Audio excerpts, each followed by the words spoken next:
Has Warzone failed?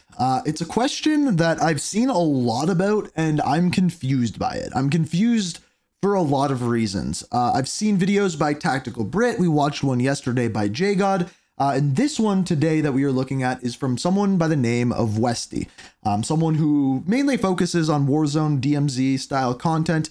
And I want to hear his opinion. It's about a 17-minute video.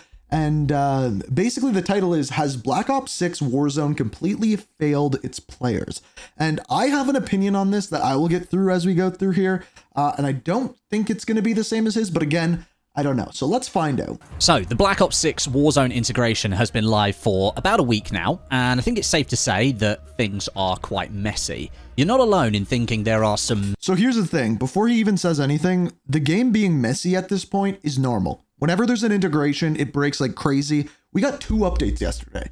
That gives me hope towards what is next. Now, doesn't mean it's going to be good. It just means that's what's going on. Major issues with what you're playing. I wanted to give the game a little bit of time to settle down before making a video like this, because I do think day one issues are always going to happen with video games, and I wanted to see what things were truly day one issues and what things were longer term, bigger problems. By the way, since yesterday's video, the one thing that I will say more than anything else is the meta, I think maybe right now, and I don't know if it's because it's early on in the life cycle, but the meta right now is better than it has ever been in Warzone.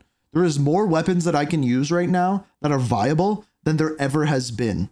And like, I feel comfortable picking up loot off the ground because just the way that it works, it's good. It's one of the things I like the best about it. I've got some positives and some negatives to discuss, and I will start with the positives because I do think there are plenty of them, although there are plenty of negatives as well. And I want to make sure we cover those off properly in this video. If you do go on to enjoy this one, then please click the like button. Consider subscribing as well. We are on the road to 1 million subscribers, and there's going to be plenty more videos coming in the future that you're not going to want to miss. So, the positives first of all. Let's kick off with the simplified inventory and the removal of the backpack huge system. Positive in my opinion. This was introduced with the Modern Warfare 2 integration of Warzone, or Warzone 2 as it was called back then, and I think this might be the biggest positive that we've had in Warzone for about 2 years. I think that might be a little bit of a stretch. The backpack system added a level of complexity into Warzone that was at odds with the fast-paced, quick-thinking style of gameplay that we got used to during the Modern Warfare 2019 and Cold War versions of Warzone. And while the backpack system was added to try and give players more options with their gameplay, what resulted was... Let's be clear, the backpack system was there not for Warzone, for DMZ. Too many options for players, because what you could do is pretty much anything. You could hoard powerful streaks if you wanted to. You could hoard all the pickups you wanted to, all the different types of equipment in your bag until later on in the game, and then you could spam them all in the final moments in order to just create chaos and basically cheese a win in Battle Royale. Think of the huge prevalence of smokes in the final circle, how people could just spam them to cover the circle and restrict vision way more than was ever intended, calling in airstrike after airstrike to massively limit player movement. Those kind of things. That was I've done that in Area 99 as well. And that's now all gone with the removal of that system. We're now back to having to make choices between powerful items and not simply carrying everything. You want extra plates late on in a game? Have a player in your team carry a plate box, and then you could take an ammo crate so that you've got one of each. One player can take a UAV. So one thing that I was saying yesterday is I really like that where the maximum number of armor is, but the armor vest I have noticed is a little bit of a crutch because it doubles the amount of armor you can carry. So instead of having 6 plates, you can carry 12, and that's a lot of plates. And then someone else can take an airstrike. We're making decisions again here. We're not just whipping things out of the prison wallet and then spamming them all the way across the war zone. Still better in a similar than vein, I like the somewhat simplified create a class system now with the wildcards that have been added. I wasn't actually sure at first whether this was going to be good for the game or not, but I've already seen the benefits of it. Being able to choose whether... What if he picked up that proximity alarm, threw it in the back of the truck? Did you see what I'm getting at? And it would let... Am I crazy? You want to run overkill and have 2 primaries versus gunfighter, which allows you to have 1 8-attachment primary weapon. That's a great option. You could have some setups using gunfighter that you'd rather take as a loadout, let's say late on in a game, like a more versatile... Also, one other thing I want to say is I did not enjoy playing Urzikstan Big Map whatsoever. I very much so am enjoying Area 99. SMG or assault rifle into the final circle, something like that, Whereas earlier on in a game, you might have another loadout that uses overkill and have more adaptability with 2 different primary weapons built for different gunfights. Overall, I think it's bringing in variety to your weapon choices, which is a good thing considering 95% of the time in Warzone, you're carrying your weapons around and you're getting into gunfights. Having lootable perks in the game again is a good step, especially having a couple that right now aren't available in loadouts and are only available as ground loot. I think those are irradiated and shrouded, if my memory's correct. So if you find those on the map, you've got a perk that almost no one else will have. It's something that was added during the Caldera days, and I think it's still a good element of Warzone. Keeping it moving into the future, that's a good thing. I really like the introduction of the Warzone-specific camos and reticles. These are really good unlocks that you can grind towards if you're somebody who always likes having things to unlock, or... For some reason, the grind in Warzone does not feel the same as in multiplayer or zombies. And I'm not sure why, but it's something I have definitely noticed. You can just passively unlock them over time as like an additional reward for the time that you spend playing. And you can bring all the multiplayer and zombies camos and reticles into Warzone as well, which I like. I'm quite partial to the purple or pink dot reticles that you can unlock in zombies. They're really nice to use those in Warzone. And overall, it's just another good personalization feature for you to have. Omni movement, I think, is a net positive for Warzone, even if it's a system that I myself haven't found obviously useful in too many. I said it yesterday, I'll say it again. Diving backwards out of a gunfight is the most useful I think I find it. And of course, it just speeds up the game. Situations, but I do know I'm still benefiting from it. Quite a few times I've caught myself sprinting sideways to get out of a gunfight. I've been sliding backwards to change a gunfight. And it's not really until after I make the move that I really appreciate what I ended up doing. And there will be plenty of people out there that will get far more mileage out of the Omni movement system than I will. Those movement kings will be absolutely loving it. But it's certainly a system that I feel works better in Warzone than it does in multiplayer. I think those MP maps are just too small. So I think it doesn't, but mainly because the server tick rate in Warzone is so much lower. With too small a gap between cover for the additional movement to really feel like a proper positive. Whereas here in Warzone, there's plenty of open space to cover. So being able to manipulate your character in new ways is certainly a benefit. I also think, as the game stands at the moment, the meta is really open. Lots of different options that you can try right across the spectrum of Black Ops 6 weapons. Less so the MW2 and MW3 weapons, and I'll come back to those in the negative part of the video. But right now, almost every weapon from Black Ops 6 has a use in Warzone. It can compete in some way, and that's great for shotguns, but you're not just facing the same overpowered, same attachment weapon fight after fight. Whether that remains the same way right through the life of this version of Warzone, that remains to be seen, however. But I will say, whoever decided to remove the riot shield from Warzone, you're the real hero. He's the GOAT. Not having to deal with those in solos with the throwing knives and the stuns, well, it's just so much more enjoyable to play solos in this version of Warzone compared to the last one. So thank you, whoever at Raven or Treyarch made that decision. You're awesome.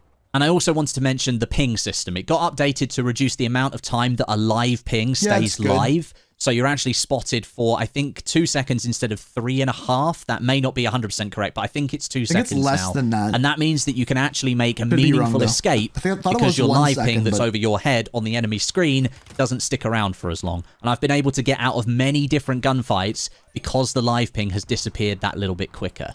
Add to that a little bit of a cleanup of the UI versus what we had in MW3 Warzone, and we've probably got one of the better Warzone UIs right now. I'd like to see some improvements to the pinging of certain items, however. Sometimes I'm trying to live ping a player, and often the game will think I'm trying to ping an object in the foreground that's around the player that I'm trying to ping, and then it will pick that instead of the player. It's a little bit annoying. So maybe some tweaks to the way the game detects different items to ping is needed in a future update. So those are my main positives for this Warzone integration, and now we're going to get into the negatives. And one thing you will notice is that a lot of these are actually tied into the positives that I've just spoken about, and that's because right now Warzone is so buggy and messy that there are issues affecting pretty much all aspects of the game. So let's get into it. First up, despite me saying Omni movement is a positive, it's also quite buggy and it's not working as intended. So they've already started to address that. They've already, like, with some movement changes. And I think Warzone makes this more prevalent, mainly because you're going over a larger area. Like, the multiplayer maps are all pretty small, so some of these things are going to be harder to see in multiplayer, and your lives are shorter, and a bunch of other things. So yeah, the good news is they're addressing it. This isn't one that I'm very worried about. There is a huge amount of dead slides where you want to go from sprinting into a slide and the game just doesn't do it, and instead it puts you into the crouch animation. Mantling feels really slow sometimes. Certain objects should clearly be quick hops over, and you end up being pulled up and the animations are slow. Sometimes actually getting sprint or attack sprint to activate is a real chore. I haven't had that You end up spamming problem. the sprint button, and after several presses, it finally registers and it clicks in. It's been a bit of a struggle to get Omni movement feeling as smooth as the developers obviously intended it to be. Now, last night, Treyarch addressed some of this in a patch. They fixed the unable to activate sprint issue. That was caused by too many actions happening before the call for sprint was activated. Apparently, they fixed it. And they reduced the minimum sprint time needed to get your character to enter a dive or slide. So progress is being made, but I still think there's a ways to go. Sticking with speed, though, there are a few more issues I'd like to highlight. The animations for deploying and interacting with the plate, ammo, and utility boxes. So this is one of the biggest complaints I've seen people say, is that like throwing down your ammo box or throwing down your armor box, you're having to wait to actually access it. Obviously slows down the game, and if you're really needing to use it then and there, it's been reverted back to the launch MW3 levels, something Raven fixed nearly 12 months ago. That doesn't fit with the flow of the current game at all, so getting that fixed and back to the faster deploy and interact is something the devs need to address. I mentioned certain mantling animations where your character just feels like it loses all momentum sometimes. I didn't even hear that guy up there. That's frustrating and needs to be looked at. I wonder why. Reload times for a lot of weapons, they just feel really slow. Yeah. And that might be the result of an intentional change or the removal of the sleight of hand option as a perk. It's one of those two things. It's definitely because sleight of hand got removed. They just didn't think of it. They didn't think of, oh, that's perk's not there. That's going to slow down a lot. Honestly, they should just have a global speed up of reloading. Reloading now just feels really slow, and it massively impacts how gunfights can play out. You get caught with your pants down so much more often in this version of Warzone compared to the last one. And again, last night, Treyarch did patch the game, and they sped up the AR and LMG reload times by 10% across the board. So the devs are making changes, but in general, the speed of having your weapon ready in gunfights just feels a bit off at the moment. Oh, and add to this weapon swapping, that feels really slow too. I don't know if that's something the devs will address in the future or whether that's an intended thing, but again, it's just adding to that overall slow feeling of the game. Now, let's speak about the audio. Man, this is such an annoying topic because you'd think after 5 years... I didn't think the audio was that bad, and then I was streaming today, and I think I was going for 20 kills in a game. I've got like 19 twice. I was going for 20 kills in a game. And I was on top of a roof, and all of a sudden I just get nuked. And I'm like, what the hell? Watch the kill cam. The guy's on the same roof as me. In the kill cam, he has no footstep audio. None. No reason for it. Absolutely none. Just zero footstep audio. In his kill cam and when I was playing. What am I guess I should have known he was there. Years of audio complaints that the team behind Warzone would anticipate it would be a really sore spot if they got it wrong, and they do everything they can to make sure the audio is good. And I think every audio is year, hard to it just get right. Seems like there's problems with it. This year, although now like sort of fixed because it was the first update they put out, the audio was probably the worst it ever was. This weird, echoey, friendly footsteps that you can't discern direction on, but then you can't hear enemy footsteps, so they're completely pointless. Basically, no parachute deploy sounds, and someone's landing 2 feet behind you, and you can't hear them. Massively delayed announcer voices, insanely loud kill streak audio that just dominates every other sound in the game. The list goes on. This has to be prioritized going forward. And someone working on Warzone, can you just write down all the correct audio settings this time and make sure they are the exact same settings that you use for the next integration, I don't think it's that easy. It would save you a massive headache next year. Audio is still not working 100% correctly, and the devs are working on it. They've already patched it once, but they still need to do more work. I mentioned the meta being really open in the positive section. I want to talk about the meta not being so great for MW2 and MW3 guns right now. I kind of feel like they're just going to get left behind. That's done on purpose. So let's be honest about this. Modern Warfare 2 and Modern Warfare 3 weapons are there because they want people to be like, hey, look, our blueprints carried over. Those things we spent our money on, we still have. And but they want people buying the new bundles, which are only the Black Ops 6 weapons. So the weapons that are going to be good because they want people to use the new ones are going to be the Black Ops 6 weapons. We have seen this time and time again, all the way from the beginning of the integration of Warzone, when we had weapons from Vanguard. Those were the good weapons. When we have weapons from Modern Warfare 3, they were better than the Modern Warfare 2 weapons. That being said, the balance last year between the two was a little bit better. But again, those two games were kind of coupled, you know, $70 DLC and such. But I don't think this is going to change. But like I said, I did see a bunch of people using Modern Warfare 3 and even Modern Warfare 2 weapons today. There's over 100 weapons in this version of Warzone with those two games and the new Black Ops 6 weapons. That's just way too many. They're all there in the menus if you want to use them, but trying to somehow fit all of those into the balancing model, which at the moment is pretty good. Okay, weird question.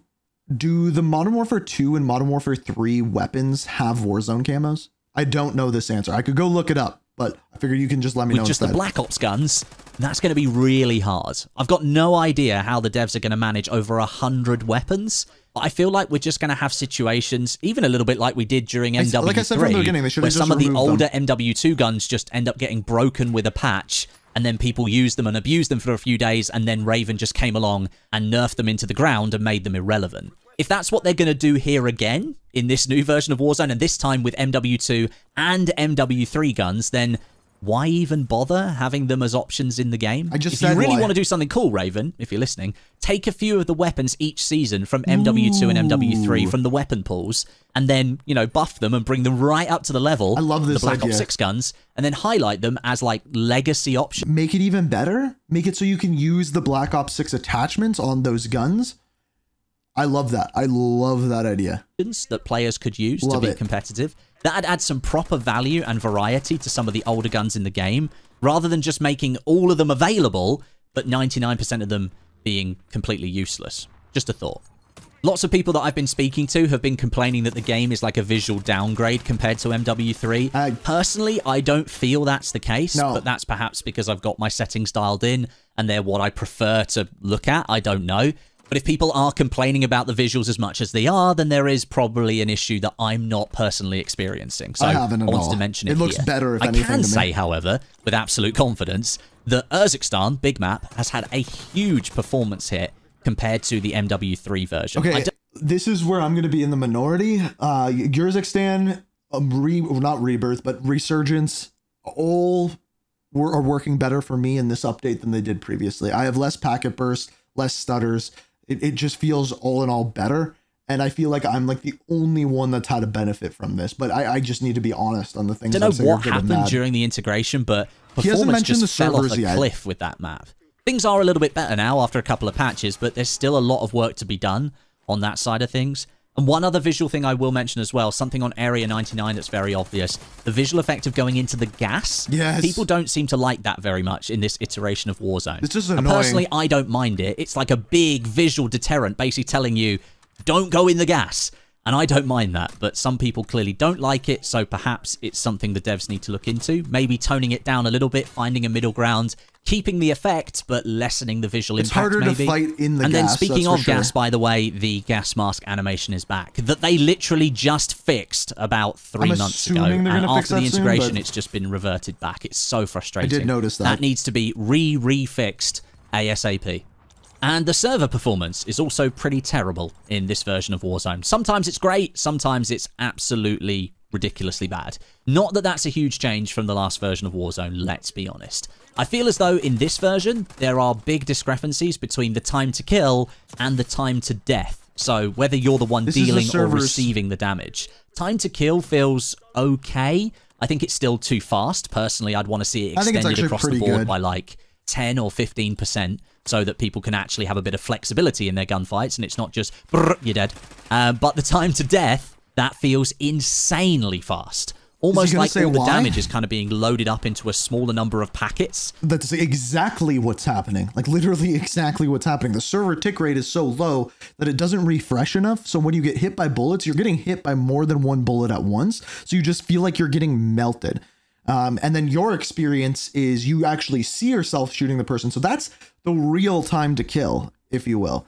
The wrong one is technically the other person is experiencing the same thing, but you're not because of the server tick rate. And then being dealt onto you together Call of Duty's rather than being evenly spaced out. There's a huge number of examples of first-person and third-person animations not being synced up correctly, and it doesn't help that the kill cam is still massively desynced and seems to show completely different gunfights than the one that you experienced just a few seconds ago, and it's replayed in front of you, and it just looks completely different. But that has also been an issue since the dawn of Warzone, so quite frankly, my hopes of that being fixed are next to zero. But I did have to mention... It's the server tick rate, and I don't think they're going to fix it either, which is so dumb. It really should be dealt with. And I think it all stems from the fact that the server setup that Warzone uses is still rumoured to be around a 20 hertz tick rate, which just clearly isn't enough to handle all the traffic that's being thrown at the server. And again, whether we ever see that changed, well, we probably won't ever see that changed, to be honest. I think there's probably a lot of other smaller issues I could mention, like loadouts being bugged and sometimes disappearing for people, blueprints messing up your loadouts of your weapons, some of the attachments on those blueprints not working correctly, the friends list is bugged, half the perks in the game have little to no impact, or their effects are just not matching up to player expectations. I mean, the list really does go on. I think you get the idea. The game needs a lot of work. But if we zoom out a little bit, I do actually think if the team fixed the majority of these issues, then the game underneath is a solid version of Warzone. Agreed. Way closer to the original version that we all fell in love with. It's more streamlined. So that's what I said yesterday, is that this is the most I have enjoyed Warzone since Verdansk, like the original Warzone. And I genuinely do think it's more fun to play when it works. The team this year have dispensed with a bunch of the fluff and the bloat that MW2 added that nobody really asked for at the time. And we're getting back to what Warzone, I believe, should be like. But I simply cannot sit here and once again be patient for these issues to be fixed, because we've already seen a lot of them fixed 2 or 3 times in the past. We shouldn't be in this position every single year that a new version of Warzone drops. We shouldn't have to sit through 6 months of quality of life fixes only for those to be wiped out again. And hopefully within this season, audio is fixed, gas mask is fixed, and everything that they have already implemented is fixed as well. The one like with the sleight of hand not being in the game anymore, that could be a design decision, and that might be one that's not fixed, or they go, oh yeah, we forgot that that was a thing, we need to implement that same change. And again, I don't know. When a new map or new version arrives, Activision and now Microsoft, they have the resources to fix these issues. And I don't believe as players we should be expected to be okay with a continuous cycle of 2 steps forward, 5 steps back every single year. So as I said, I think there is a good game here, but it's hard to convince myself that that game will end up being good because there are so many issues, and this happens every single year. I'm getting really tired of just going through the same loop over and over again. But let me know your thoughts down below in the comments, please do. It leads to the question as to like what could actually happen if they didn't have to fix these things every single time. If that development time that they've already fixed things in could go into new things instead of fixing things that have already been fixed multiple times, what would the game actually look like today? And I think that in conjunction with the servers are the biggest issues. But as a whole, I enjoy the update.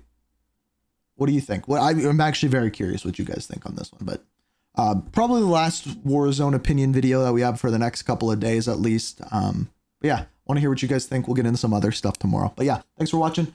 Peace.